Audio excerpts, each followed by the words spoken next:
সামরিক বিশ্লেষক শাফির রহমান বিমান বাহিনীর প্রশিক্ষণ বিমান দুর্ঘটনায় লিখেছেন, এদিন ছিল ফ্লাইট লেফটেন্যান্ট তৌকিরের সোলো ফ্লাইট ট্রেনিং।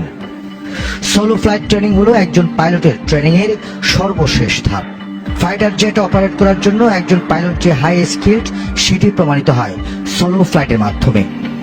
ট্রেনিং এর এই পর্যায়ে পাইলটকে নেভিগেটর বা কো পাইলট বা কোনো প্রকার ইনস্ট্রাক্টর ব্যতীত একাই ফ্লাইট অপারেট করতে হয়। ফ্লাইট লেফটেন্যান্ট তৌকির সোমবার সেরকমই একটি ট্রেনিং ফ্লাইট অপারেট করছিলেন। যে কোনো প্রকার ট্রেনিং ফ্লাইট সিভিলিয়ান এরিয়া থেকে দূরে হয়ে থাকে, তবে সোলো ফ্লাইট সাধারণত আরবান এরিয়াতেই হয়ে থাকে। আর আরবান এরিয়াতে এ ধরনের সেন্সিটিভ ফ্লাইট অপারেট করার জন্য পাইলটকে যথেষ্ট কোয়ালিফাইড হতে হয়।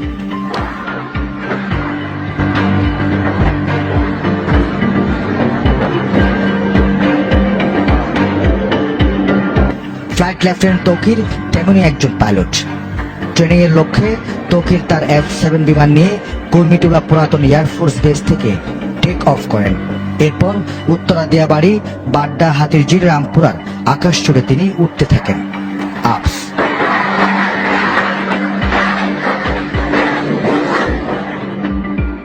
তবে কিছুক্ষণের মধ্যে তিনি বিমানে কিছু সমস্যা আঁচ করেন।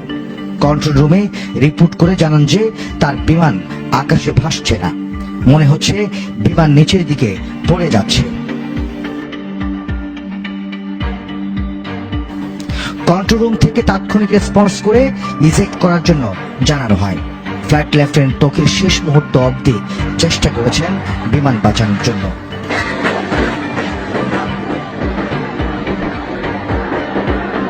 তিনি বিমানটির সর্বোচ্চ ম্যাক স্পিড তুলে বেসের দিকে ছুটতে থাকেন। এর মধ্যে কন্ট্রোল রুমের সাথে পাইলটের যোগাযোগ বিচ্ছিন্ন হয়ে যায়। তার ঠিক 1 থেকে 1.5 মিনিটের মধ্যেই বিমানটি নিয়ন্ত্রণ হারিয়ে উত্তরা মাইলস্টোন স্কুলে বিধ্বস্ত হয়।